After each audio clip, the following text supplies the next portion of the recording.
explain the mission. Oh, I'll do it again. I can put on a voice or something. I will be taking an MI8.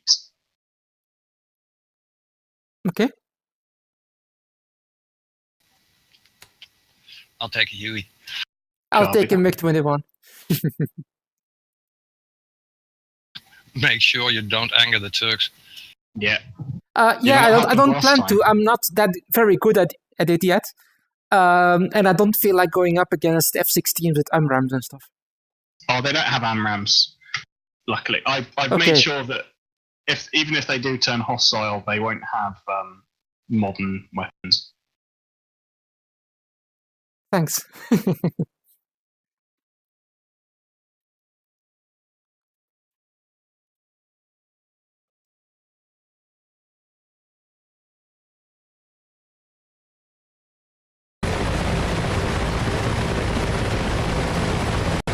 I've just got to remember how to get the weapons set up for the Thunder Chunky.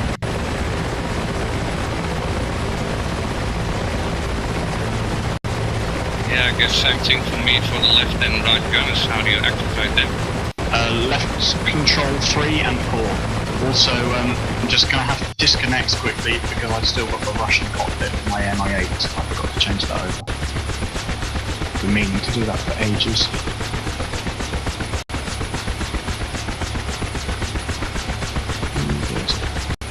English with dirty glass, or English without dirty glass? Well, what a lovely choice. You've got default Chinese with dirty glass.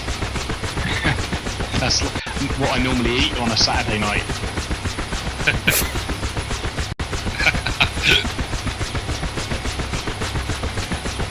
So what have I been missing? I'll do a briefing as soon as you get in. It's an unusual. Yay! And I've tried to make it semi-realistic. Yay! No nukes. No.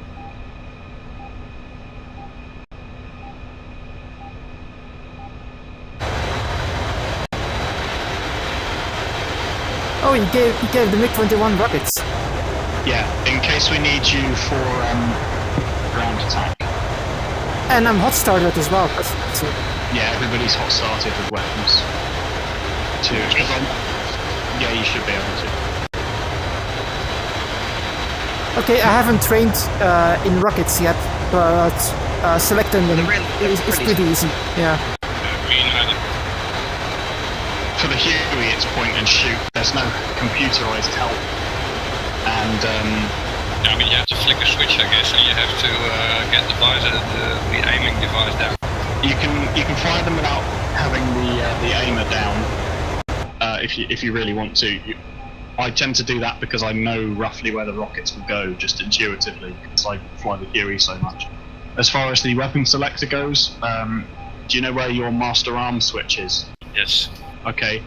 On the panel above that, on the left-hand side, on the co-pilot side, there is a small 3-position switch, which can only be moved to 2 of the 3 positions. One of the positions is marked 762, the other one is marked 2.75. Yes. Do you see that? 2.75 is for the rockets, and then 762 is for miniguns if you have them mounted. Okay. Oh, and there is a small selector next to that which has 0, 1, 2, 3, 4, 5, 6, 7 on the same panel. Yes. That's the number of rockets that you will fire per salvo. You'll need that in at least 1, otherwise it won't fire. Got it. I tend to have mine on 2, just so that you get a bit more coverage from one pull of the trigger. Yeah, I did the same thing.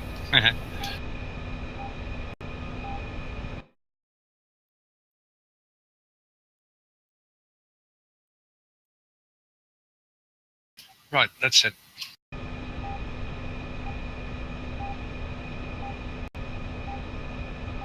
Just... Do we have AVAX available? Yes, we do. Okay, yeah, splendid. He's already up.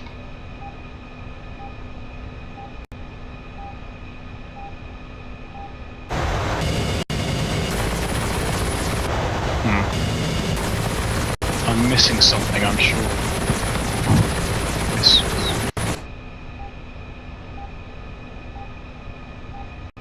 Okay, I got it. Never mind. I'm all good. With the MI8, you know that your guns are ready when the big red light comes on up above the ammo counter. So I was just pressing buttons until that came on, and then I know my weapons are ready. Or you can use the distro method, which is keep pulling the trigger until you shoot something in front of you and go, yep, that's working.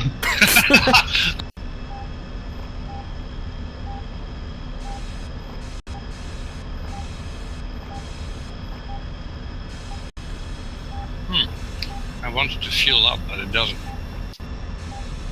Oh, we may not be able to rearm. I did put all of these vehicles on the farm, because I thought that's what you have to do. It won't refuel, so... No, mate, I've got enough. You may have to change your intercom to interphone. It might do it then.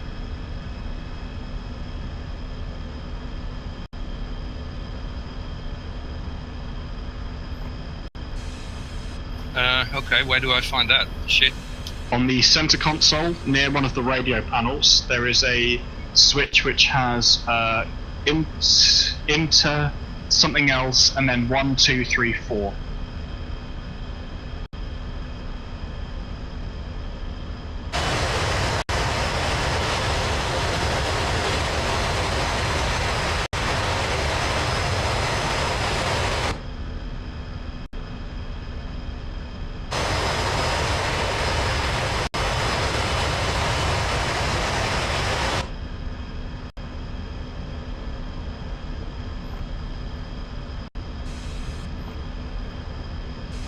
Yeah, got it.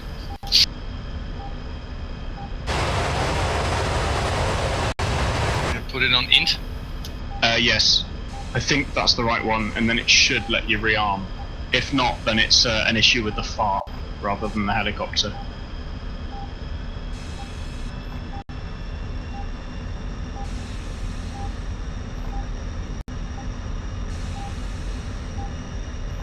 Yep, there it goes. Cool.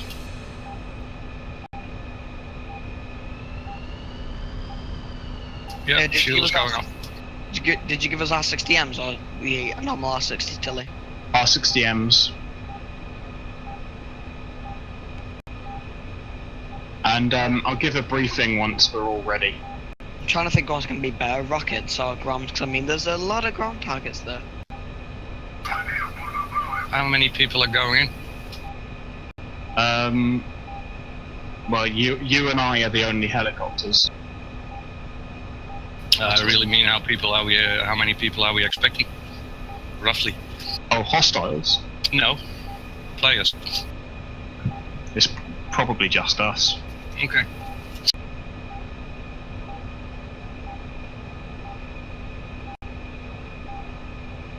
Do you want me to take some grums for like maybe for the barracks and stuff? Yeah, they don't need to be taken out. The buildings are set to not fire back because I find it a bit unrealistic when the buildings shoot you, but everything else will shoot back. So rockets or bombs or groms will probably do. Do you think will be more effective though? Could take gun pods as well. Yeah, that gives you a peek. That red fuel tank is parked right out there.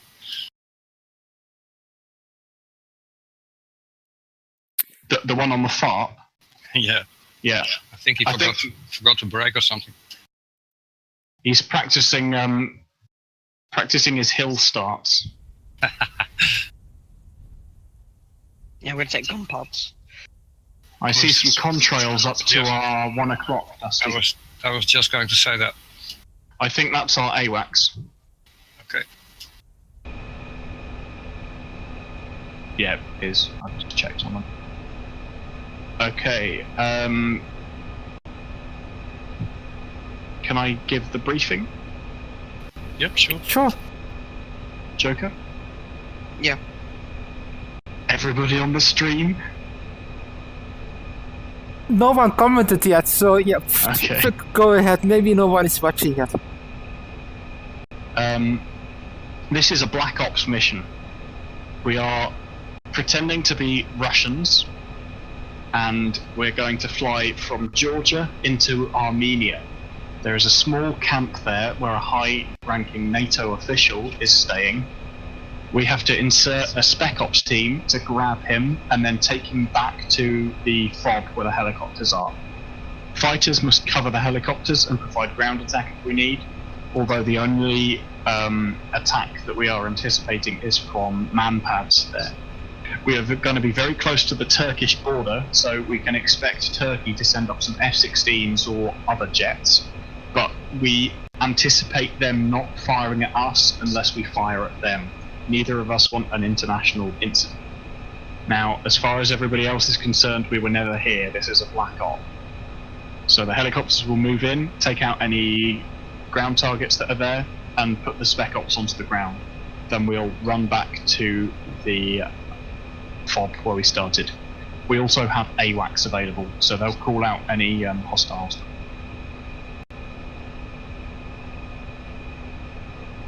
Any questions about anybody's role? Nope. Not at the moment, no.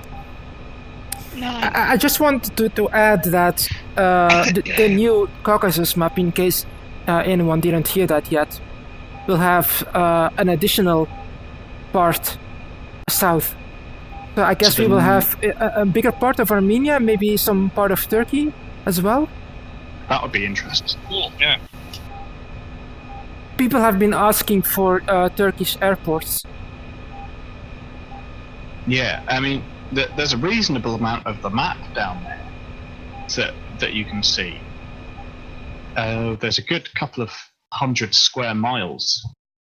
And then Armenia and Azerbaijan, they've got just the corner of them. Yeah. I wonder if they'd add in some Ukrainian airports. Because there's all from that side of the map, there's nothing really over there. So once you get past Anapa, there's still half the map is over there, but there's nothing there. Mm-hmm. So I imagine they put in Ukrainian airports, and then that gives you another a great one for mission making, because you can do the Ukrainian, whatever you want to call it for political reasons, when Russia went into Ukraine. Yeah, speaking of politics, I don't know if Eagle Dynamics will be allowed to do that, since they're a Russian company. It's the reason why they will never bring back the Crimea. I heard they made a comment about that. Okay. It's a shame, because you could have some great missions there, flying from Anapa, Krasnodar, Novorossiysk, and over to Sevastopol and places over there. Yeah, exactly. It's a good distance as well between the two islands, and you've got the narrow water through there, so you could have some escorting light ships through the islands. It's a perfect area. It's a shame there's no airports over there. Yeah, as well as the whole Black Sea area when you go into will go into Turkey, Istanbul. Yeah, that's right on the edge of the map. That's what that should be, isn't it? Over to the west side. Yeah.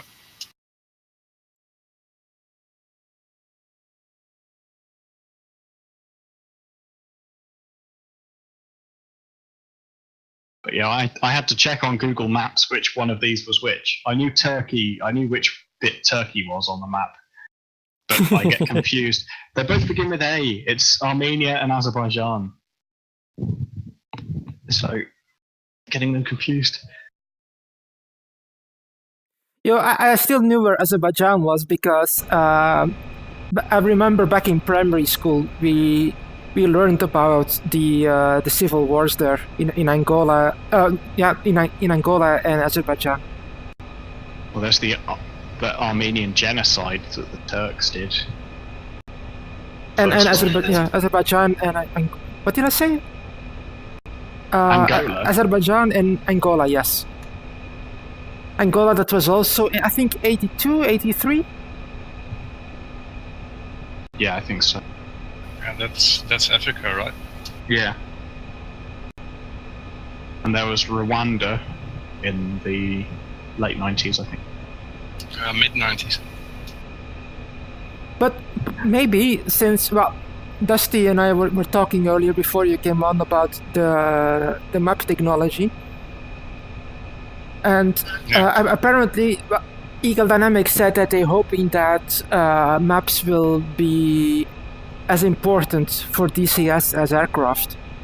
So I think so. Maybe it is possible that a third-party developer might bring back Crimea.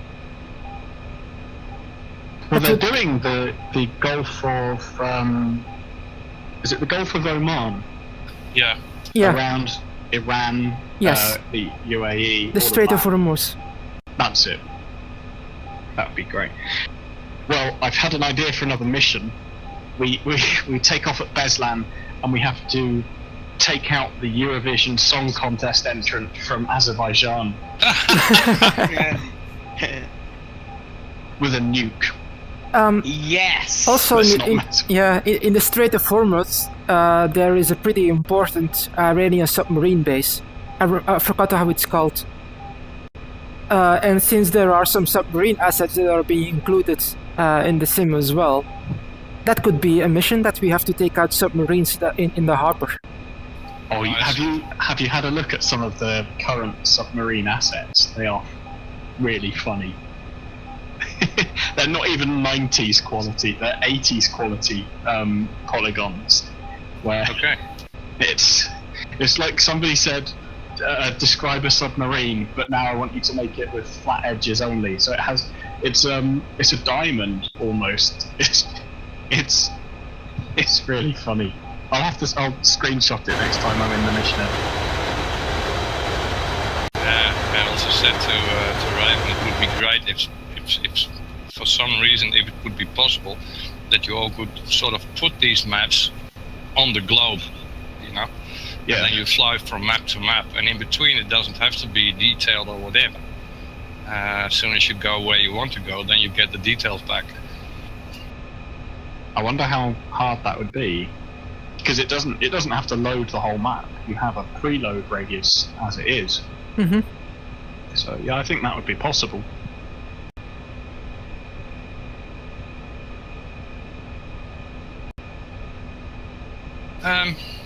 Okay, what shall we do? Are we ready to take off? I'm gonna spool up the sort of, revs. but my fuel tank will be a quarter empty, I think, by now. I'll quickly take a new one. Yeah. You may want to get some wing tanks instead, but I don't know how much that will compromise your air-to-air loadout. A lot. Everything, because you can only put wing tanks on the outboard stations. Well, I mean, we could put wing tanks on and then put air-to-air missiles in the inner pylons. Because you can put our dual R60s on the inner pylons. Yeah, as well. you can. Yeah, but then they would replace my rockets. Yeah. I don't know how fuel efficient the MiG-21 is, because it's one of the only aircraft I don't have, so I don't really know much about it for mission planning. I was about to say you could take a bomb on the center line, but you can only take nukes on the center line. You've got an internal gun, haven't you? Yeah, I do. Yeah. But you gave us air-to-air shells. Just change them. I've changed mine to general. Again, I don't know what the difference is between them. Well, air-to-air, not good. Well, in fact, what is the difference between them? Normally I would, for a standard air-to-air one, I would expect it to be high explosive incendiaries, and then for air-to-ground I'd expect there to be more armoured piercing in there. Yeah. Well, I've been flying the MiG-21 on a Republic server on pretty large distances. So if you're gentle with the throttle, and when you don't go on burner or full military, when you don't have to, you can last a pretty long time. Yeah. Well, there's no reason to be in afterburner all the time for this. And get up high, I guess. Yeah. What I will do is I will just take a new fuel tank. Okay. I've already got one. Well, Dusty and I will we'll get ready and take off, because we've got 25 miles to travel, so that's about 12 minutes. Okay, I'm sitting here idling. I'm going to put my RPMs up. Copy that. I've put in the distance and the angle into my Doppler radar thing, so that should tell us when we're getting close. Okay, I'll be following you then, I guess. Yeah. Don't go too fast, please. Yeah. I'll hold around 200 kilometers an hour, so about 98 knots. Yeah, that's good. Okay. And I'm just going to set my HSI to the correct heading. I think we're flying at heading 190. Yeah.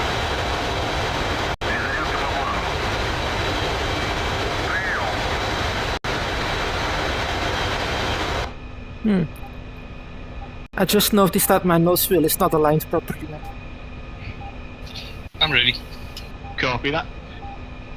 Lifting off. Mine's never usually aligned properly, but as soon as you get it going, it's straight out. Yeah. Well, the rudder becomes effective at 30 knots already. So that's pretty good. Yeah. Airborne. Both of my generators are failing. Is that normal? It's too high RPM. Okay. Lower throttle. Alright, Choker, I'm ready. Copy, I'm ready. Brakes in, spooling up to full afterburner and loose in 3, 2, 1, go.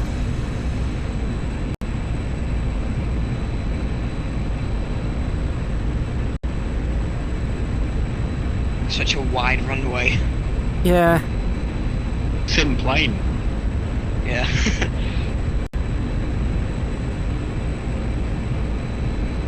I shouldn't have taken all that fuel, I guess. Yeah, we don't need it for the... Ooh. Okay, I'm gonna try and get the helicopter stable, and then I'm gonna check my... I'm going back. I'm way too heavy. Okay. Alright, which direction are we going? 230.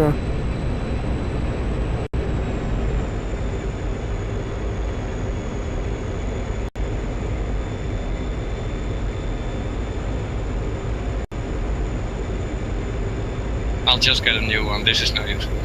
Okay.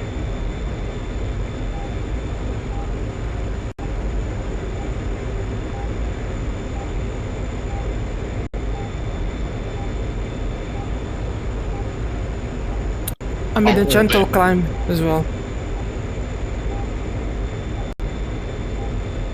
230, leveling out. Oh yeah, have you had a look at P3D yet, Raven? Prepared, yeah. I had a look at screenshots. It looks nice, but I haven't downloaded it yet. Yeah, I don't know if I'll send it to you, but it is an expensive thing, but it's just really good. It's really realistic.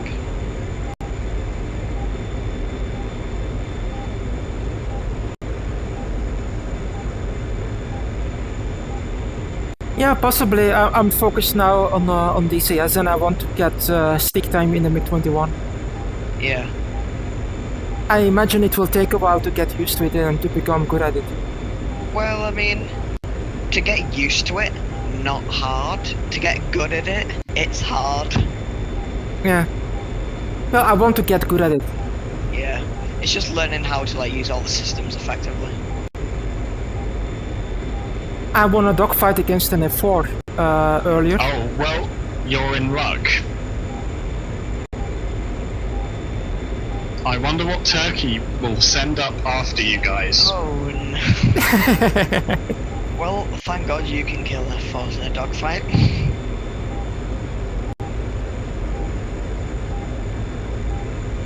It took a few minutes and it burned half of my fuel, but I did win. It was a guns only match.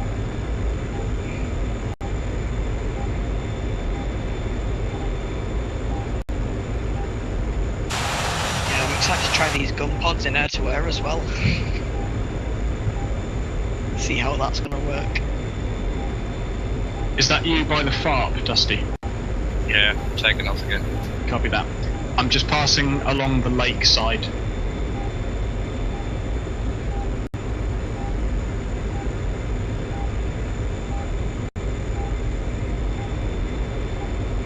Okay. Turning for 190. I'm on it. Okay, you continue on heading, and I'll slot in behind you.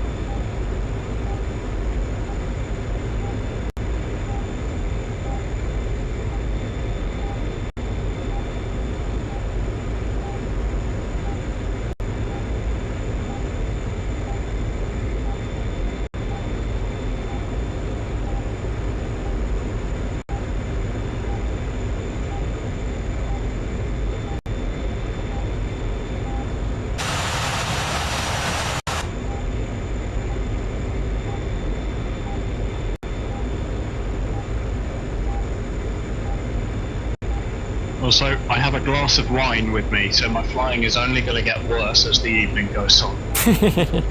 Yeah, I've got a beer, so I reckon it's beer o'clock, so In Russia it is.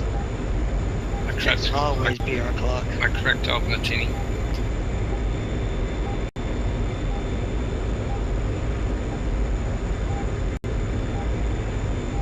Oh, I should set my gunners to be free fire.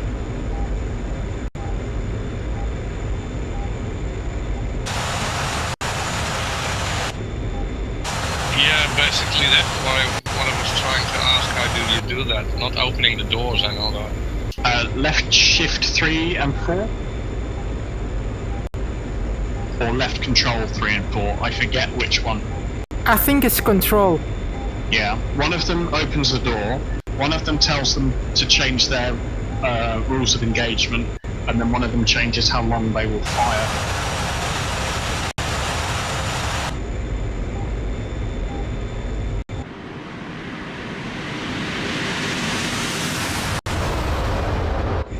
Joker is in a really nice formation with me.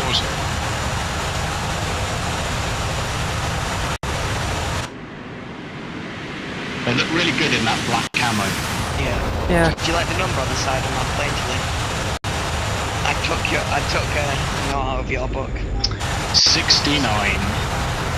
Ha ha ha. Ah, yes. Banter.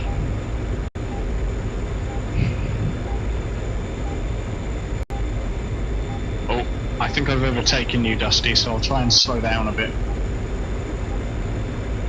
I see you. I'm coming your way. I'm not really used to flying this. Oh, icing. Okay, now what do I do?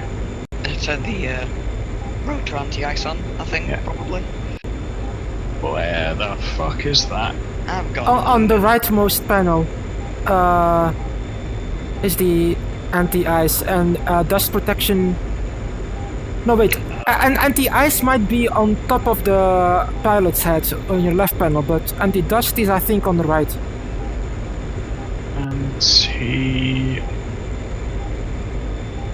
I think there are two separate anti-ice panels, even. If I remember correctly. Let's have a look. They're labeled pretty clearly, so you shouldn't have any problem finding. Yeah, I've got the English cockpit now as well. So.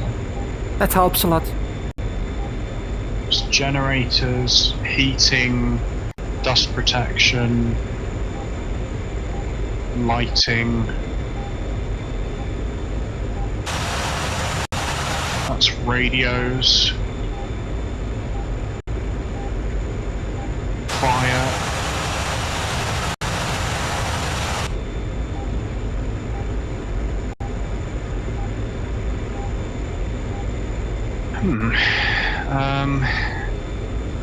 Hi, Raven. You are really, really close. I know, I'm trying not to, mank left extremely hard. Circuit breakers. Yeah, please do. But please bank left into you really hard. Okay.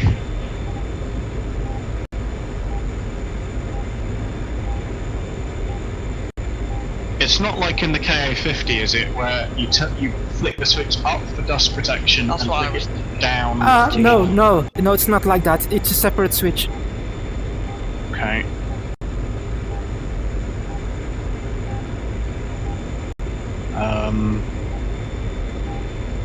I'm gonna look up what the key binding is.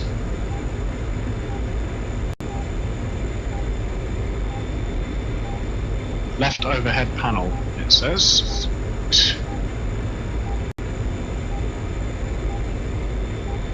Ah, found it. Anti-icing system, automatic, on, auto, ice detecting heat. It's all on auto. What's it complaining about? Left engine anti-ice, right engine anti-ice, dust protection forward and aft, and anti-ice system are all on.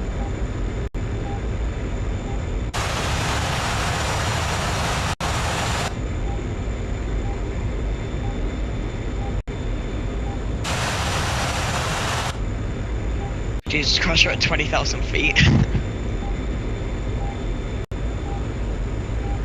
I'm holding at about 98 knots, Dusty.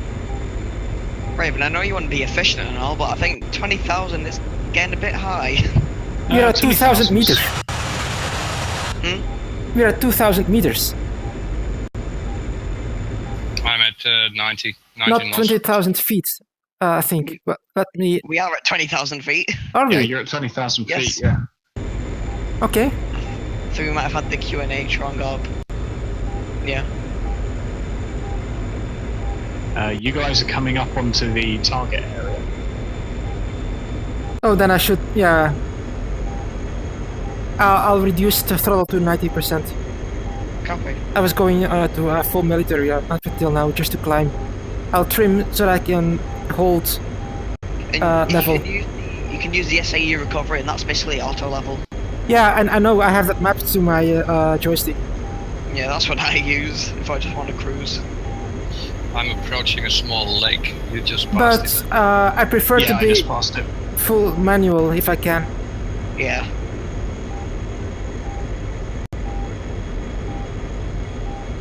Since this MiG-21 is pretty close to what pure flying is all about. Yeah.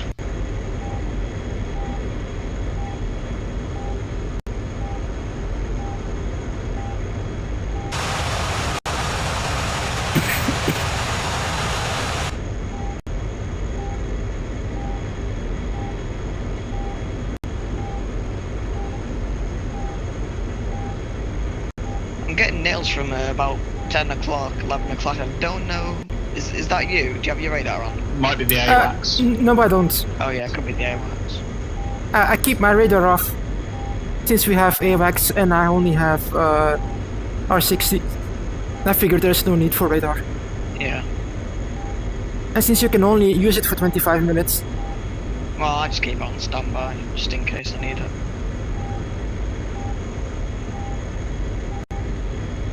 well, mine is on standby. I think because it's auto started, it's on standby by default. Yeah. Be advised, you might want to give AWACS a call. Oh yeah. Check your 12 o'clock. Yeah, you see him. Tally cons, hi. Oh, I'm descending.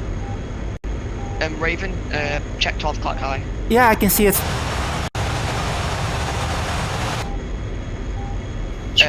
Try not to shoot. Yeah, they probably won't shoot you if you don't shoot them. But they have just crossed over into Armenian territory. Let's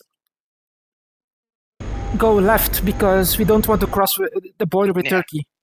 Yeah, copy. They're about to merge with you.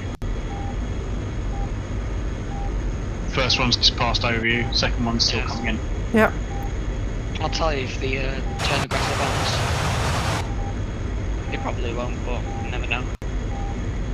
Just make sure that you've got your missiles selected. Yeah, they are selected. That F4 is turning towards us.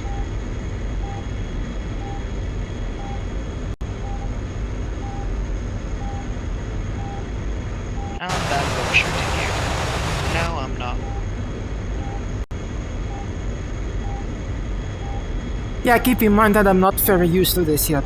I've not flown this in ages.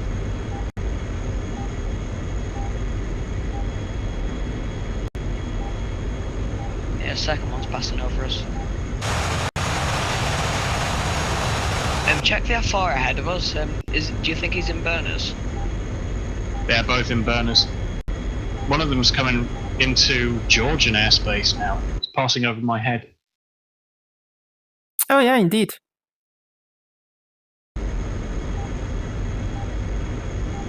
Just check that they don't go for us. As long as they leave us alone, I'm okay. That F4 is diving hard, I think. Is he coming after us? Possibly. Check that second F4. He's at 31,000 feet and climbing. Oh, climbing. He looks like he's going down for me. Well, I asked AWACS and he's climbing. I wonder why they're in burners though.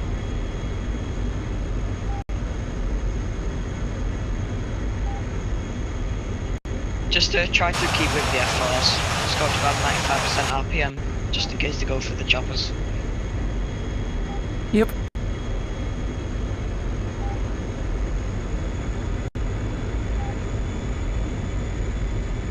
I have encountered a slight problem. Which is? Do you think the SA-15s would go for the F4s? I think they probably would. Yeah. Are they going for our AWACS?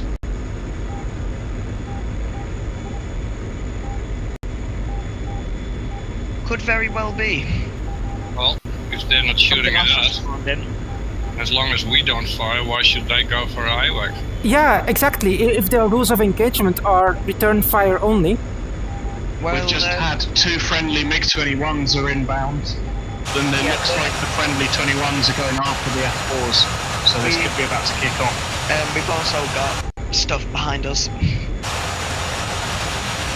Yeah, there's more. Yeah, them F-15s are going offensive on our friendly 21s.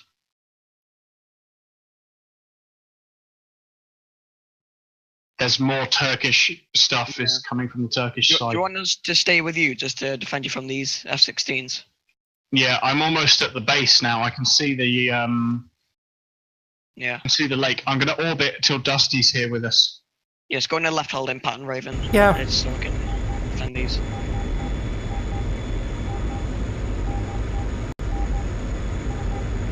Jesus Christ, the air brakes on the F4's massive.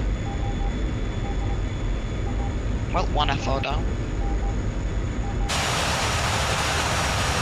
You give these Russian pilots vodka, Tilly. They are pleased to serve from Motherland.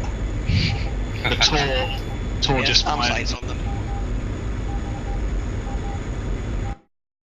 Yeah, I think we're gonna have to go offensive on these F-16s, cause they gonna want us dead. Yeah, they'll. I think the game's up. We're gonna have to start engaging them now. Yeah. Both F4s got splashed by our Tors. Yeah. Check fuel, Raven. I need to check my central line. Yeah, my center line is empty as well. I'll drop it. Gone.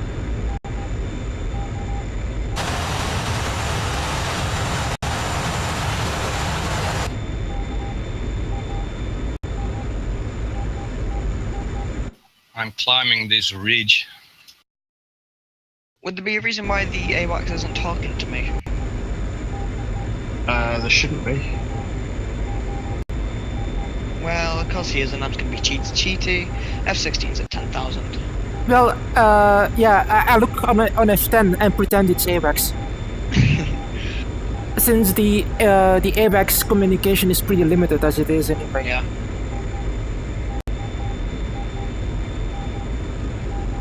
I just pretend I'm in constant communication with the AWACS and that they're providing us with info on what they're doing.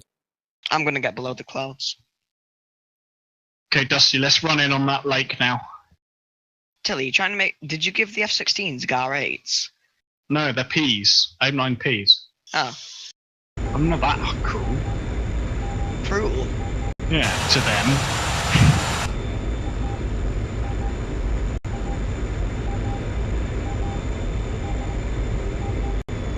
you want to let them pass and then we can turn on behind them? Yeah, that was my idea.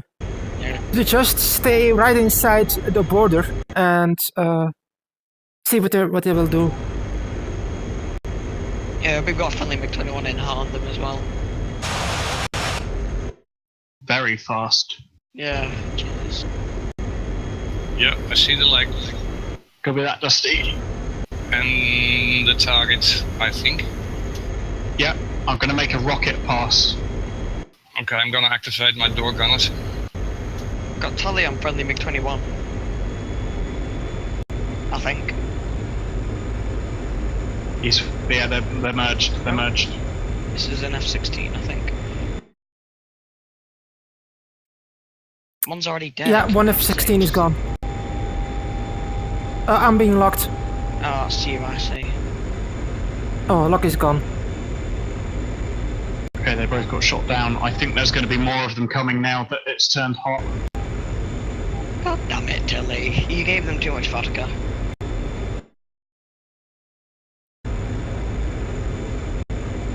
Well, I'm fine with just flying and trying out the rockets now in this particular mission. Well, you could do with some rocket support down here as well. I'm about to make my first pass in. Be advised there are man pads here. So that's the selector on 16-1-2, right? Or a Joker? What do you want? What pylon? My rockets on the inboard pylon, so that's 1 and 2. It's 4, 1, 2, 3, right? Well, if you on the there's the left weapon thingy, it says rocket, and then it's pylon 1, 2, 3, 4, and then 1, 2 again for some reason. Oh, that's S-24. No, it's the other one. Yeah, that's... It says 1, 4, 4, 3, 4, 8, and 1, 2, 16. I think if you do 1, 4, 4, I think that's pylons 1 and 2. No, pylons 1 to 4. Yeah, so you want pylons 1, 2. Yeah, exactly. I'm in hot on the compound. We're down there, so just watch your fire and call in. Yeah, and I stay in shooting ASP mode, right? Not in bombardment, but in shooting. Just keep it in shooting, and then if you want to do it, so say like a moving gun sight thingy, change the thing from LNC to gun. I think it's the same for rockets. Yeah, gun and rocket should be the same. Yeah.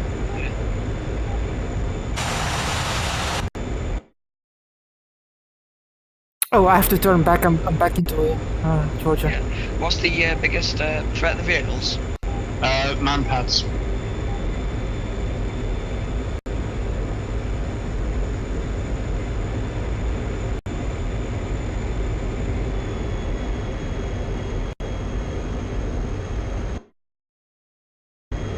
Being locked?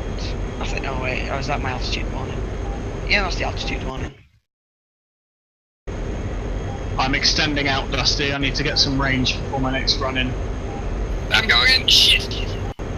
What happened? Fuck. Vortex ring state, or did you get hit?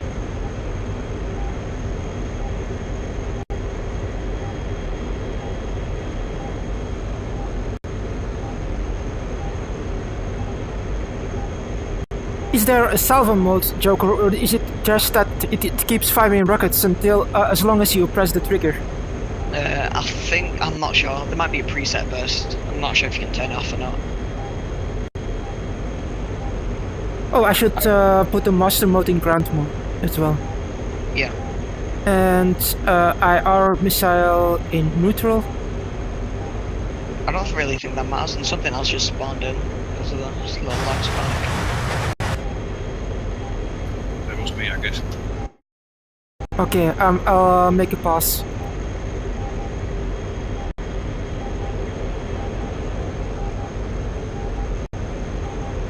I'm extending out again.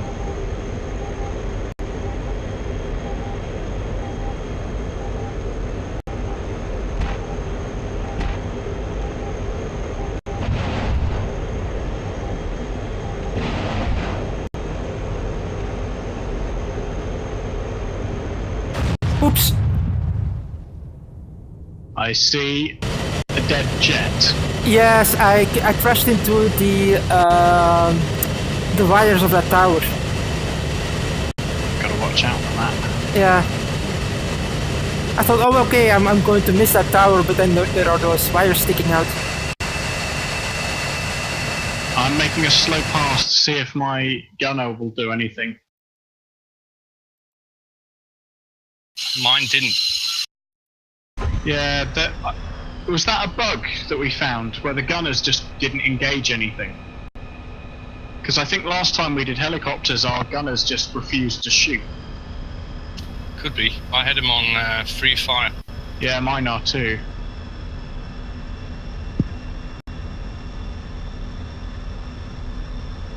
I'm Their taxiing. manpads haven't engaged us either, unless they're all dead. I'm gonna make my landing and put the troops down. Yeah, Cool. I think the manpads are dead. Sorry, I fucked up. That's alright. No worries, so did I. We're all just Happens. learning these new aircraft. Yeah. Or aircraft that we don't fly a lot. But I'm really, really excited about this MiG-21. And I'm Why? hoping that the update will come fast. Just The because MiG-21 version 2. yes, just because it's pure flying, and because if you can fly it well, it can hold its own even against F-15s. Mm.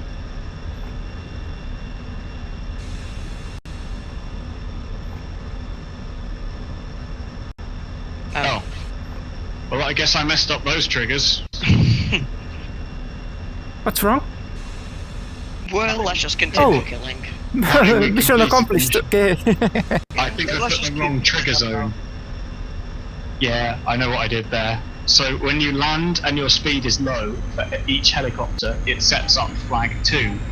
I copied all of that and then made another trigger at our original base, so that if you land at the old base and you're not moving, and flag 2 is active, then it will say mission complete, well done.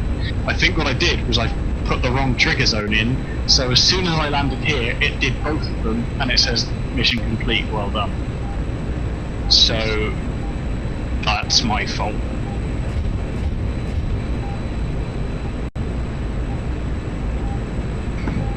I'm really enjoying this MI8.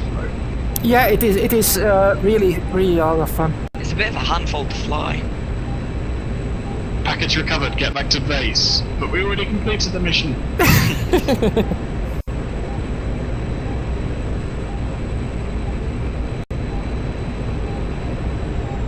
Well, if you wanted to have some helicopter fun again, we could do that old Vietnam mission with Staff Sergeant Billy Bob Jr. Really did I 2 weeks ago. I don't mind doing that again. Oh yeah, wonder if, that reminds me. While we were talking about Second World War stuff last night or whatever day it was, I don't remember. That would be a great thing to have in Billy Bob II. What, or a British version of him? Yeah, or a Commodore Spiffington III. yeah, something like that. Hello, chaps. It's high time that we get those Spitfires and Mustangs up and go and give a bloody nose to Jerry. So we're going to take off, fly over the channel, and we're going to drop some bloody big bombs on him. Yeah, and put in some radio stuff, and then have some nice swing music tune going on while you transfer for a long bit, you know. And I crashed. Yeah, I just I hit the wires on that thing like Raven did. Oh, It took off my tail, or it damaged my tail. At least I've crashed.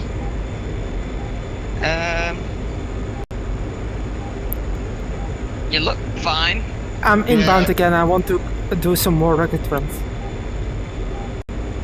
Oh, also one of the reasons why I'm excited about the MiG-21 because it can do anti-ship, and I've never done that before. Oh, with the Groms. The Grumps, yes. They're really easy to use. We can try it now on the houses. Oh yeah, of course more F4 spawned. I mean, they're already dead.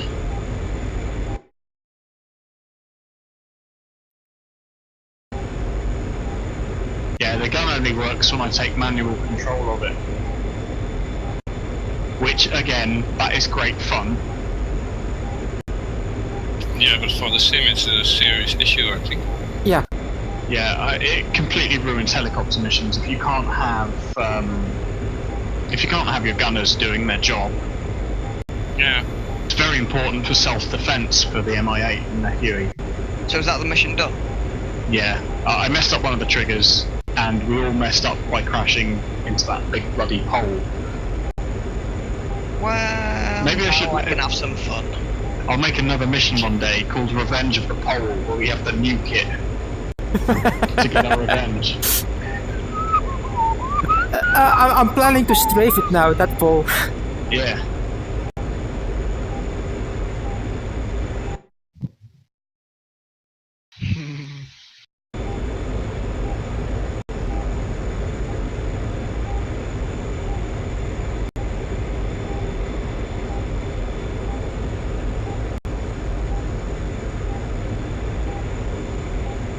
Also, this MiG-21 forces me to adopt new dogfighting techniques. Yeah, it just flies completely different. So, yeah, you can't just fly it like you would a Mirage or an F5. No. Just turn and burn. That doesn't work. Well, I mean, it's quick.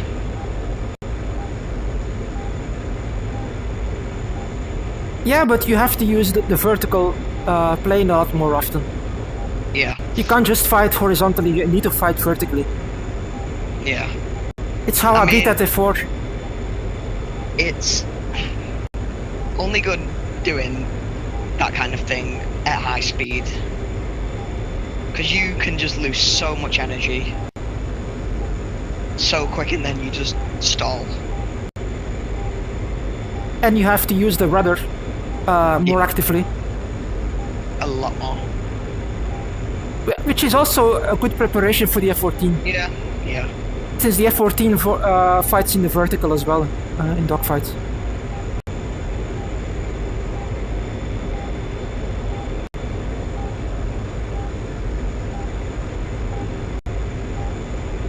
So it's a completely new experience, which is good.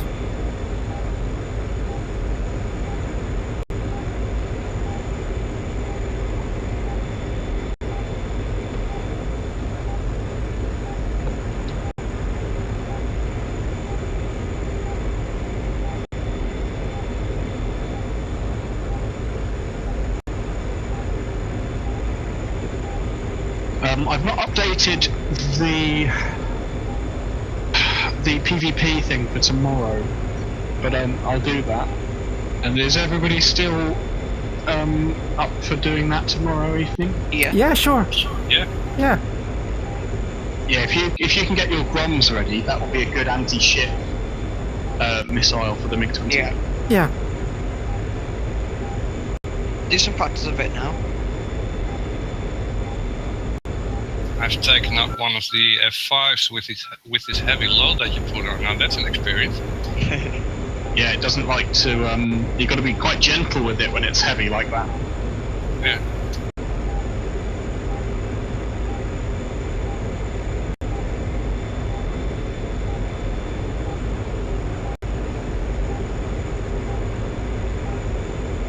And did you put some cluster ammunition on it? No, they're just fuel tanks.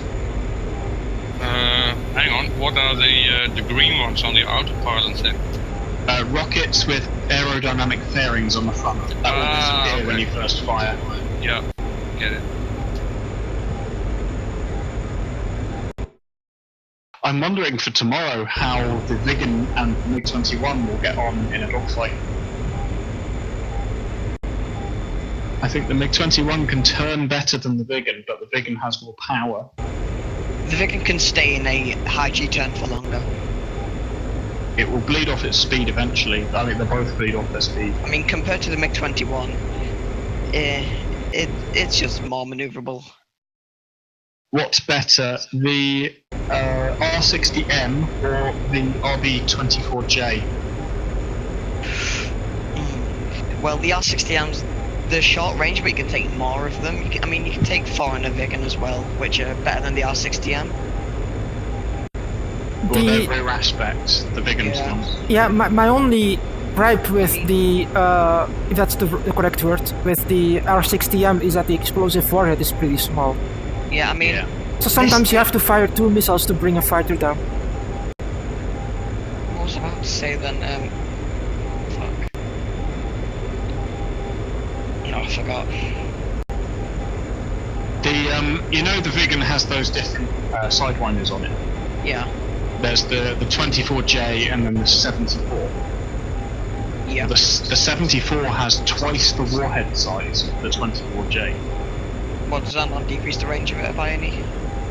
No, it has a more powerful rocket motor.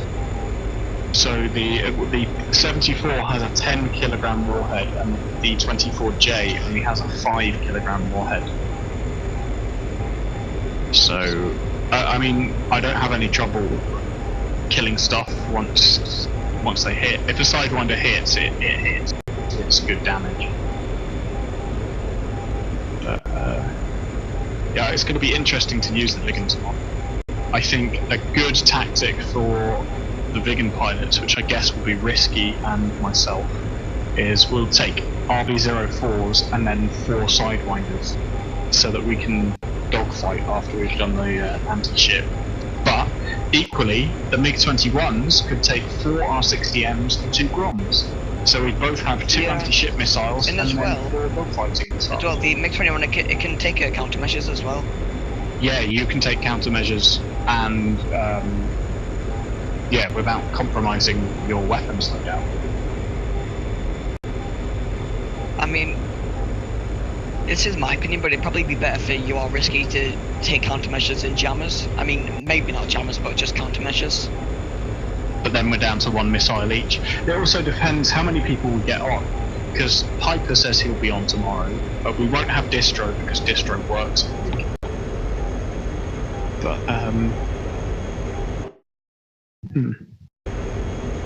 be interesting. And then of course we've got the F5 on our team, which is multi-role.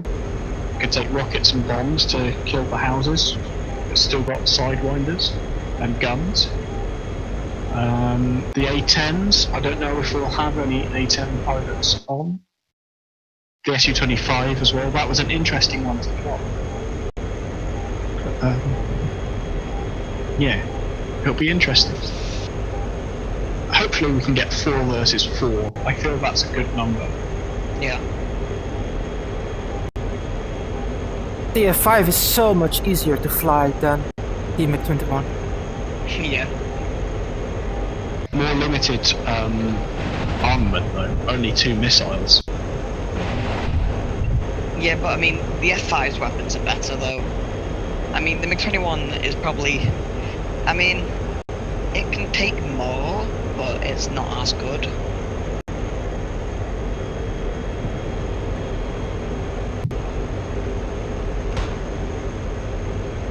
I unloaded all my rockets in that tower, and I think it's still standing.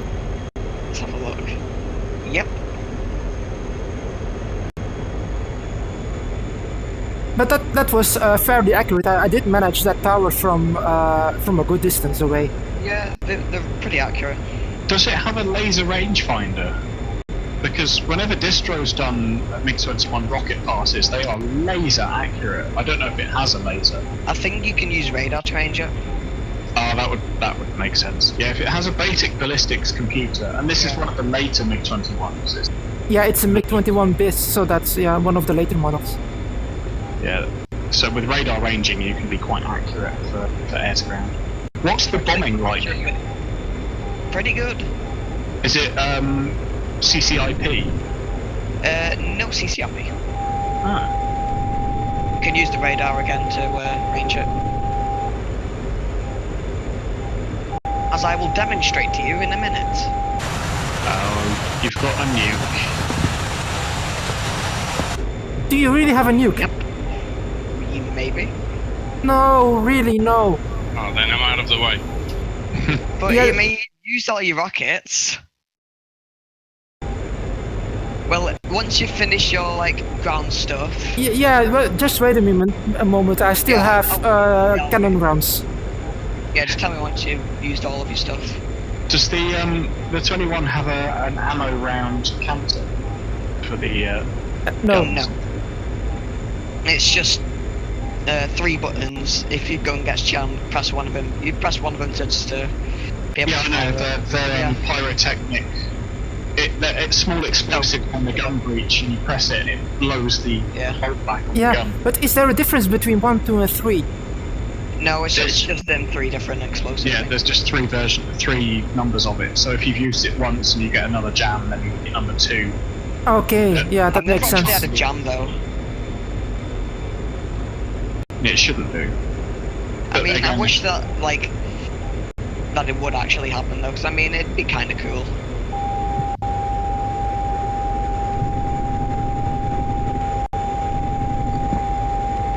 Okay, my cannon is depleted. I'm getting out of the way. Yeah, you might want to. Right, get that on. Radar on. I'm glad I banned the nuke for tomorrow because. Yeah, that's just silly. But you do have to admit, they are kind of cool. Not really, no.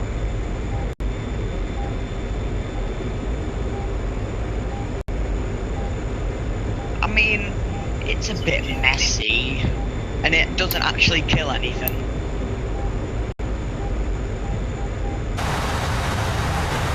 Yeah, I mean, by the time if I drop this, you'd probably still be able to kill loads of stuff anyway, Raven.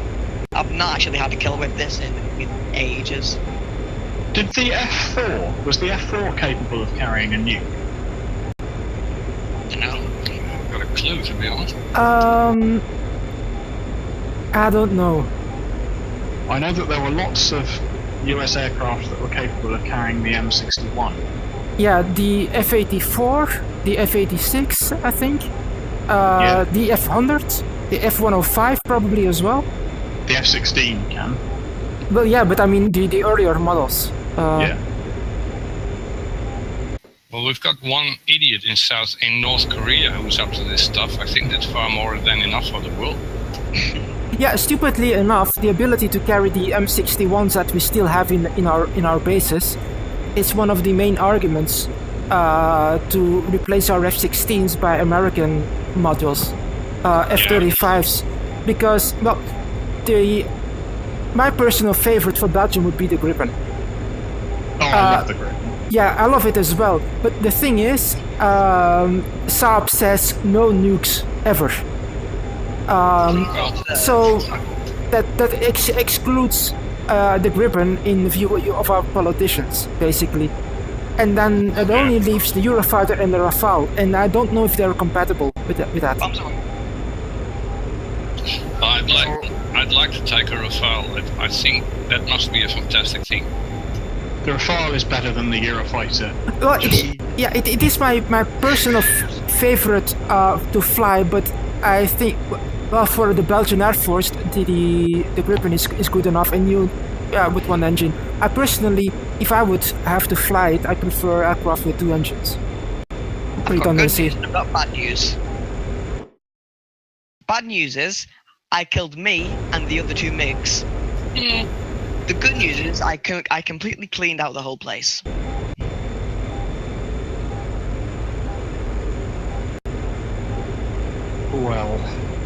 Well, your score is minus 83. Yeah, because I killed myself and 2 other friendly MiG-21s.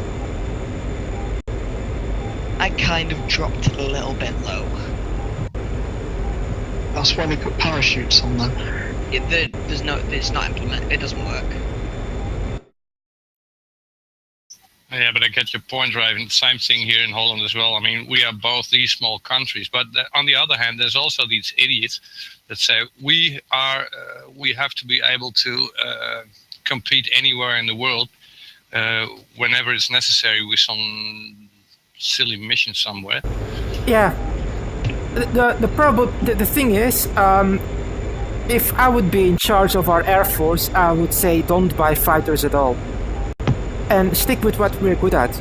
Because the Belgian Air Force is amazingly good at airdrops in transport aircraft. Yeah. And the Belgian Navy is very, very, very good at minesweeping. Just stick to what we're good at. We're a small country with a very small defense budget. Just specialize in that and don't bother with tanks and APCs and fighter jets that are really expensive. Just make an arrangement between Belgium and the Netherlands that the Dutch aircraft will cover our airspace as well. Yeah, we're doing that more or less. Yeah, you're doing that already now. So. But in cooperation.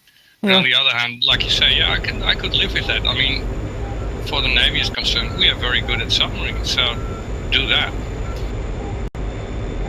Why does it's such an outdated idea that every country has to have an air force for itself and fighter jets and has to do everything independently?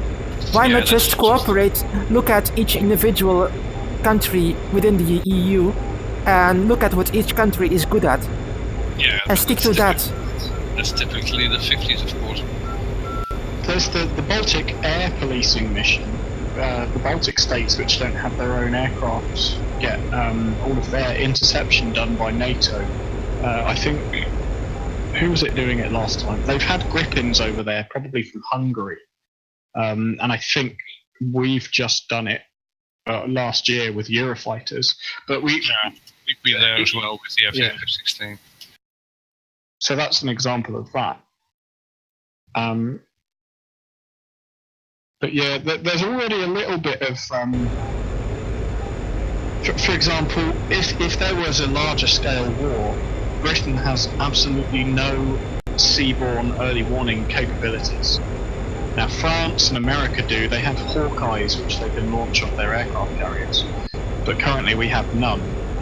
Don't you have helicopters who can do that? Yeah, but their range isn't as good. And I feel that... Didn't you have... what were those aircraft who did that in the Gulf War? The Nimrod. Exactly, that one, yeah. We got rid of it because it kept killing all the pilots. They were really dangerous. There was a big inquiry about 10 years ago. My friend, the one I'm going to be living with in Wales, his dad was he's retired now, a navigator for Nimrods. And we were at his house a few months ago, and he had all of these Nimrod pictures on. So he was telling us all of his war stories. And there was a famous Nimrod crash that killed everybody on board and grounded all of the Nimrods. He was meant to be on it, but swapped with somebody at the last minute because they needed him to go. So yeah, I know. So it's kind of scary how those things happen. But he had nothing good to say about the Nimrod. He said it was a terrible plane. The safety on it was appalling. But also he's quite heavily critical. And he was a high-ranking officer in the RAF. He retired as a wing commander, I think. So, high rank. But he had nothing good to say about the way that the Harriers, you know how we have Harriers stationed on board our small aircraft carriers? Yeah. These were actually owned by the RAF. The Navy had Sea Harriers, which had a very limited air-to-ground role. They had 4 hardpoints on the wings. 2 of these were used for fuel tanks, and 2 of these were used for sidewinders. That was all they could carry. They could have a gun pod underneath the fuselage, or sometimes, but it never happened, sometimes they'd take the gun pods off and they could fit on 2 AMRAAMs, but this never happened. So this was all the Navy had. Now for their strike capability, they'd have to rely on the Harrier GR7 and GR9, which was owned by the RAF. The RAF decided to sell all of their Harriers in anticipation of the Typhoon getting its upgrade and of the F-35 coming in. Now, of course, the F-35 was delayed and the upgrades for the Typhoon were delayed, and this left the Navy with absolutely no strike capability for the Illustrious and Invincible, and I think they renamed it to Ark Royal. But yeah, our 3 aircraft carriers. So, of course, because these were now useless ships, they decided to sell those as well. which meant for about 10 years we had no strike capability at all for our navy. And yeah, it's kind of strange how, if you look back to World War II, you know how the Japanese Imperial Navy and the Air Force didn't work well together, and the Air Force didn't like the fact that the Navy had aircraft carriers. In fact, the Imperial Japanese Army operated an aircraft carrier in the war, if you can imagine that. A whole ship operated by Army staff rather than Navy or Air Force. Because they just didn't work together. And it's the same thing that we've got going on with the Air Force and the Navy right now. And again, when we do get our F-35s coming in, some of them will be owned by the Air Force and they will have to deploy onto Navy ships. And I can see the two forces don't want to cooperate with each other because the Air Force wants all of their aircraft on land bases, and of course the Navy needs some aircraft on these ships. Yeah, but there's well, at least here in Holland there's a major difference. We haven't got we're not going to get the F-35 that can take off vertically. Yeah. Or land vertically, whatever. We've got that's the normal version. The A version, yeah. Yeah. Conventional. Well, because we're having so few of these F-35s delivered, and that they're going to be coming 1 or 2 each year for the next 10 years, our the Ministry of Defense has come up with a deal with the US Marine Corps, where the US Marines will operate their F-35Bs from our new aircraft carrier, just so that we can have the numbers on the carrier. And again, it's good training for the crew of the ship. They can learn what it's like to maneuver the aircraft around and conduct operations. But most of the F-35s on the deck of our new carrier will be American ones, with American pilots. That doesn't make any sense, does it? No. But the Ministry of Defense is famous for making terrible decisions. And costly decisions. I'm sure it's probably the same with lots of defense departments.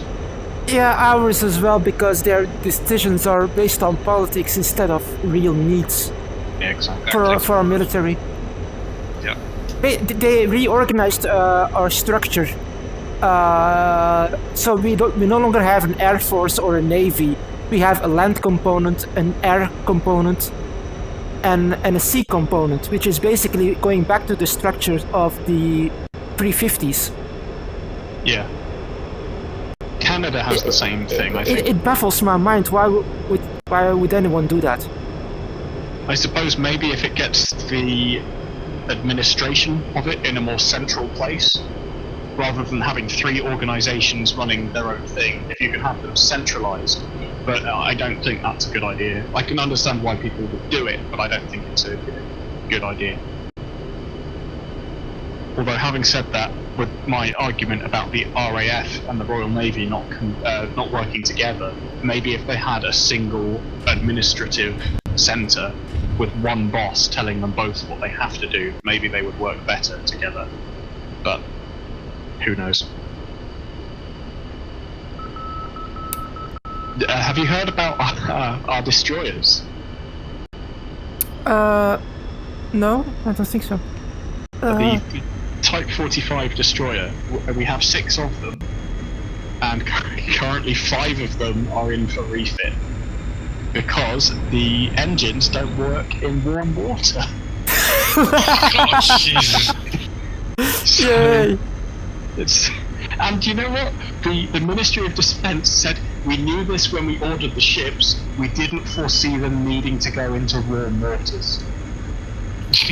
Oh my god, how stupid can you get? I know. So they sent one of them down to Cyprus to provide support for the fight against ISIS in Syria and things like that. And the engines just wouldn't work. The Mediterranean Sea was too hot for the destroyers. And nobody wants to talk about the fact that our latest aircraft carrier uses exactly the same engines as all of these other Type 45 destroyers. So, yeah. It's for example, our Ministry of Defense decided to replace our Seekings by the NH-90. They knew beforehand that from all other countries that it is a terrible helicopter. It looks nice, And on paper it is nice, but it has so many issues that make it completely inoperable in practice. Yeah. It's all politics. And they still went with it. Is any components of it built in Belgium? I don't know. Because that's often a big deal. Yeah. Oh yeah, it's with the F-35 here as well. Yeah. We'll pick the F-35 if we can build the fuselage in Holland, for example, or whatever part it is. Part of the F-16 was built here in Belgium, I know that. Yeah, also here in Holland. And they always go with the same bullshit. Yeah, it's a lot of jobs. Now, hang on, it's not that many jobs. When you look at the entire country, it's just a couple of hundred or thousand. For high-skilled engineers and project designers and exactly people who probably could have made money elsewhere in other countries or in other industries because of their project planning, project management skills. So, yeah, and again, it's not... Even the fabrication and the manufacture of these aircraft components is a skilled labour. It's not like saying, oh, we're producing the screws and the nuts and the bolts for the aircraft in our country and it's giving young people jobs. No, you need to have a degree. You need to know what you're talking about. You need to know about materials. You probably have a chemistry or a materials degree just to be working on the manufacturing side of these. Exactly, yeah.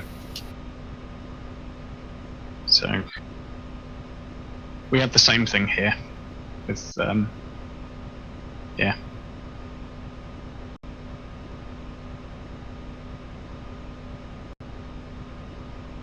Any further ideas for tomorrow's PvP? Is there anything else you want added, or any weapons that you want taken away from any specific aircraft? Well, anyway, take nukes. away the nukes. Yeah, Yeah, exactly. I've taken away the nukes. The only thing that I would say is count PvP kills highly enough, rate them highly enough, and not just ships. Because it's PvP after all, and not PvE. Yeah. The ship destroying is something added, something fun, but it's all about the PvP now. If you make the PvP kills count highly, then people will be careful about which engagements they go into. But if you said ships are 10 points, but planes are 1 point, then people will just throw their plane away. Yeah. So I think maybe everything should be equal. If everything's 1 point. That way, if you kill 4 planes but you kill 4 ships, then you can still be equal. Yeah, I think that's a good idea. Did anyone look at my landing? No, I've alt-tabbed. Because I sort of crashed. I rolled over and I lost my wings. And my approach speed was good, so I would like to know what I did wrong. Sync rate? Maybe. It didn't look too excessive. But I admit that I landed completely visually. I didn't look at my instruments, except for airspeed. Well, I know that the MiG-21 is notoriously hard to land. It is. But the thing is that my first few landings in it ever, when I started it a few weeks or a few months ago, they worked pretty well. But the last few days, every time I come in for a landing, I crash. You've been flying the Mirage a lot, haven't you? Yeah. Are you trying to land it in the same way as you land the Mirage? I did initially, but I tried to not do that. Maybe it needs to come in flatter. They say if you float along the runway and let it gently fall onto the runway, that it's a better way of doing it. But then, for the Mirage, they say you should come in with a 15-degree angle of attack. 14, yes, but that's far too high. I don't do that. I just come in and I flare, and at the moment of touchdown I make sure that my angle of attack is 14 degrees, but not before. Yeah, I stopped doing that as well. I don't even use the approach mode anymore. I just look at my speed and just come in and land, basically. I think that might be a flight model issue for the Mirage. But 15 degrees is quite high for landing. Mm-hmm. I mean, the Viggen, when you use auto throttle, that will put you in 12.5 degrees for a landing, and that's considered a high angle of attack short landing. If you put the special mode on, it will put you up to 15 degrees, and that's considered almost insane for landing. And that's only if you've got all of the auto throttle helping you out. So I can't imagine trying to do that manually with the Mirage, even with its fly-by-wire. Well, in the MiG-21, Chuck's guide said basically that you have to land it very differently. Also because if you have a high angle of attack, you can't see the runway because of how the nose is built. Yeah. So you need to almost come in flat. Yeah, pretty much, but you also have to approach pretty fast. The landing speed is very high. Yeah. Yeah, but on the Viggen, of course, you've got the canard wings on front. That helps a lot. Yeah. Yeah, it does. Extra lift. And on the Mirage, you have those little vanes on the inlets as well. Those little... I don't know how they're called. They have proper names. Yeah, I know what you mean. Two flat panels, but they direct the airflow so that it generates a vortex over the wing. Oh, the slats. I don't think that's the proper name for them, but I call them... No, not the slats. They're just on top in front of the engine inlet. I think we're talking about the same thing, Tilly, but they're not called that. But I think you know what we mean. Slats are on the front edge of the wing. Yeah. But there's the cones, which allow more air into the engine, which I think they're called mouse in French. But I don't know. I don't speak enough French. Don't remember from memory. Sorry. Anyway, I am gonna go off, and yeah. What I think I did wrong is that I came in a bit too hard indeed. Yeah. I should probably pay more attention to my sink rate and angle of attack.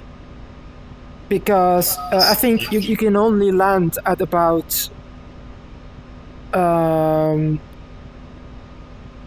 or 3 meters of sink. Yeah.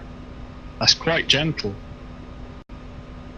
I heard that they didn't make it with very good landing gear, so any hard landing you make will break the wheels.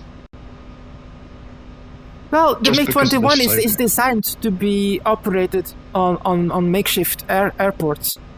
Yeah, it's why they have such big wheels on it. Yeah, all the Russian aircraft have that. They're famous for it, to be landing on very rough surfaces. Yeah. But I just need to work on my skill probably. When I was learning the Mirage, I did a lot of landings before I got it nailed down pretty much. I crashed the Mirage quite a lot as well the first few times that I landed it. I just started doing circuits for 2 hours. And I will have to do that in the MiG-21 as well. But again, I'm really excited to learn this module properly and get good at it. Yeah. Well, I might be back on later. I might go into open conflicts and do some helicopter practice. Mm-hmm. But I don't know. I might also watch a film if there's anything I can find. Yeah, I'm going to watch some TV myself. And then just check how tired I am afterwards. Well, I'll be in a little bit early tonight because I have to work tomorrow morning. Oh, yeah. On a Sunday, yeah. Yeah. Yeah. Oh, I know what I'll watch. There's the new F-18 video by Wags. Yeah, I did watch it already. Yeah. Was it good? Yeah, basically it is cockpit familiarization. So they go over all the switches and what it does. Okay. So it's really helpful. So you can memorize that already beforehand, before you get the actual module. Yeah. Well, I'll watch that then. Because And F-18 is the best jet. the next video will be about the startup procedure. Oh, good. Yeah. So we can all be ready to be fighter aces, Top Guns before they've even pre-ordered it. Well, I'm a bit. I don't know what to think of the F-18. I like it in a way that it can do everything, but it's not particularly good at anything. Same here. It can, it can do dogfighting. It's not particularly good at it. It can do carrier air defense. It's not particularly good at it. It can do some light bombing. Yeah. Why do you reckon they came up with the Super Hornet? Yeah. I think it was a very bad mistake to cancel the Super Hornet, the Super Tomcat 21. Oh yeah, that was fantastic. Yeah. Because even as a bomber, the F-14D was a lot better than the Hornet. One of the main reasons was the maintenance, and the F-14s were just so hard to work on. Well, yes. That they couldn't get enough of them up at any time. Whereas the F-18, it might not be as good, but if you can have 10 of them up for every 4 F-14s that you can get up, you can perform more missions. Yeah, I know, of course, but why don't they... basically, the Super Hornet is a very different plane than the normal Hornet. So why don't they design the systems from scratch, keep the same airframe, but modernize the avionics and modernize the system so that you have fewer parts. It's easier to maintain, but you have a proven airframe. The airframe's fantastic. It still is fantastic for the F-14. It's similar to the F-15 as well. With the Strike Eagle, they knew they had a fantastic airframe. Why not give it another cockpit and allow it to carry 700 million tons of bombs underneath it? Yeah. Yeah. Because that's the same reason I think they should have gone on with the the Tiger Shark, the follow-up of the F-5. Exactly. Yeah, the F-20. That was a very beautiful and easy plane, but then you have it, the big companies, the big money comes in, and there you go. Yeah, the F-16 won out on that one. The F-16 when it was originally introduced couldn't take AIM-7s. It could only take Sidewinders. Yeah. Well, the Tiger Shark was able to take AIM-7s from the very beginning. So the Tiger Shark would have had BVR capability straight away. The F-16 didn't get it for several years. Also, just as an export aircraft, there are so many nations that are still operating the MiG-21, for example. Yeah. Because that's all they need and all they can afford, basically. Why not just jump onto that market and try to sell the F-20 as an alternative for the MiG-21? Or any of the countries still using the F-5 Tiger, they could easily go for the F-20, and their pilots and maintainers would be fairly familiar with the systems and the layout of everything. It wasn't too dissimilar to the F-5 Tiger. No, that's what they were designed for. To be able to be, they were affordable, they were easy to work on, stuff like that,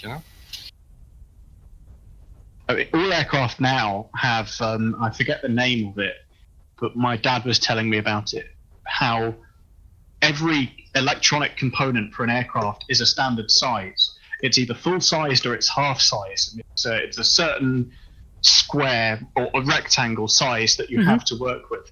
If you're making any electronic component for the aircraft, it has to be able to fit into this box. And often if you see maintainers working on things like the Hornet or the Super Hornet, things like that, you'll see at the front, under the cockpit, they'll have these doors open and they'll pull out a large box from the aircraft and put a new one in.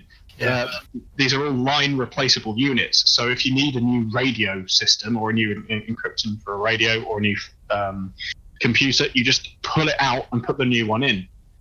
And they're all designed to fit in there. So makes sense, doesn't it? Yeah, plug and play. Could you imagine how hard it is? I don't really remember, but before there were standard things like USB, trying to get the right size connector or the right connector. Even with phones, we still have issues where, what charger does your mobile phone use? Oh yeah. We always used to call it plug and pray. Yeah, because when that first came out, I still remember that I was working at a computer shop at the time. It was. They call it plug and play, but it never worked. That's why we call it plug and pray. Yeah, I remember that back from the Windows 95 days as well. I think or Windows 98 when plug and play was firstly introduced. Yeah, that was disaster, was it? When my dad was working for Motorola in around 2005, 2006, he was part of a big conference of all of the large mobile phone companies to get a standardized charging socket.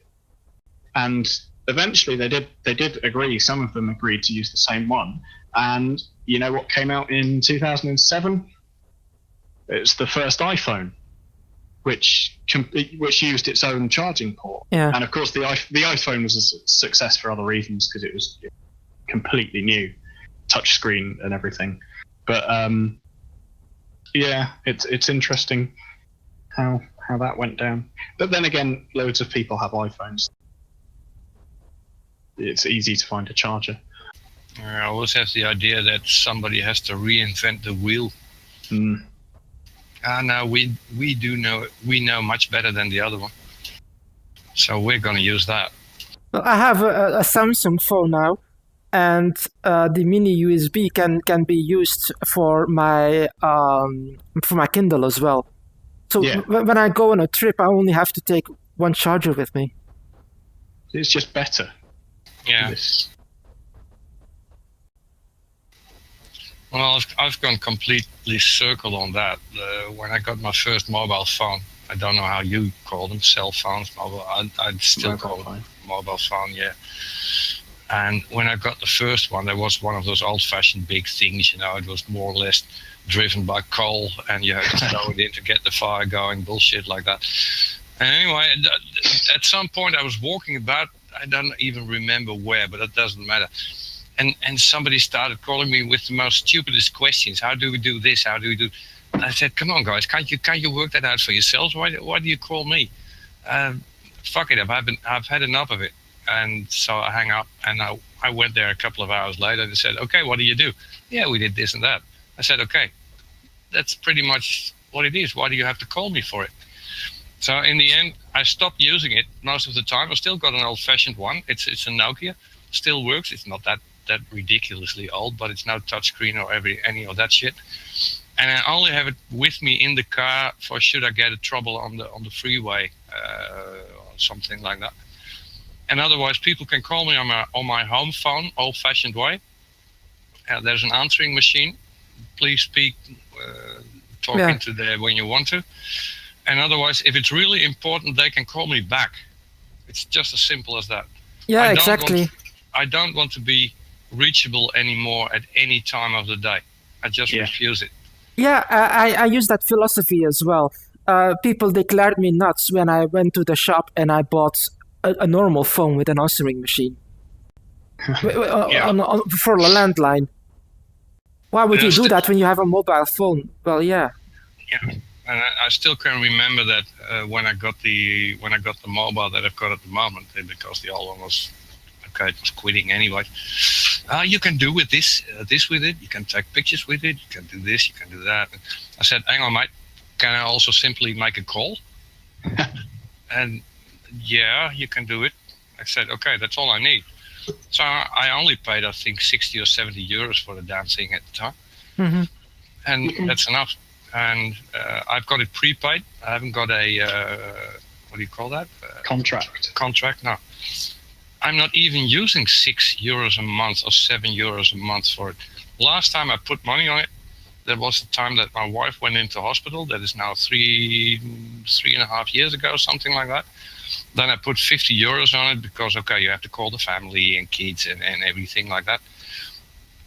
And still from that €50, there's now still €8 remaining. So what am I doing with some stupid contract, you know? Mhm. And at the time, we even went that far that we had an answering machine on the phone here in the house. And okay, suppose you had a nice evening out together, and you came home and we had a great meal. It was very nice and everything. And the little light is blinking. No matter how nice the evening was, without you knowing it, you're going to push the damn thing, and there goes your nice evening. You know what I mean? Hmm. You forget about the nice time you had. Okay, the damn thing is working. So I threw that in the closet as well. Okay, now that I'm alone again, I had to get it out because, okay, something could be going on. So I have to be okay. They have to get to reach me, but I'm still refusing to use the mobile during the daytime. One of the things I hate having is email on my phone, because people expect you to reply to them within a few hours. Yeah, that's bullshit. I just hate that. Yeah, that's absolute bullshit. I even had a conflict with some guy at some point. I think it was in 2006. Yeah, we sent you an email and it's already 12 hours later. You still haven't responded yet. I said, hang on, do you expect from me that I'm looking at my computer every damn hour of the day? Forget it. And the weekends as well.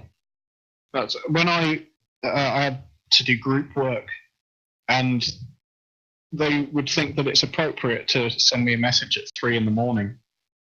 at the weekend, but I'm not going to reply. No, of course not.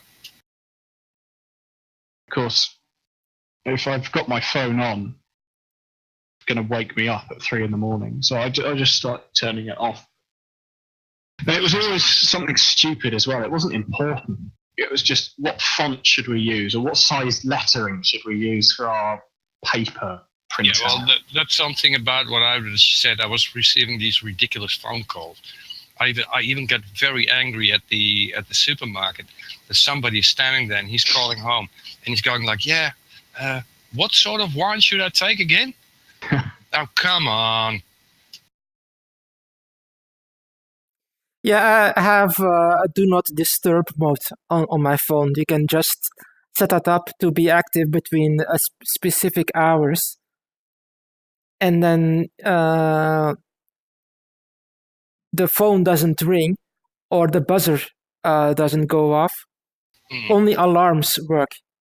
Yeah. And you can set it up if you have repeated calls from the same number. For example, if the same number calls you 3 times in 5 minutes, that it still comes through, because it can be an emergency at night. Exactly. Then something. But everything else gets muted.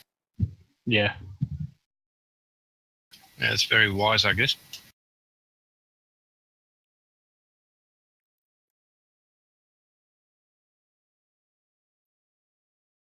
Okay, peeps, I'm gonna go off. Yeah, me too. I'm going to watch some TV. Thank you for the mission. It was fun. I enjoyed that. Yeah, I'm sorry for my crash. Yeah, we all crashed. It's all right. Yeah, so that's exactly stupid. That's stupid nuke. Yeah. But anyway, I'll see you guys tomorrow. Yeah, sure. Bye-bye. Yeah, sure thing. Bye-bye. Bye, guys.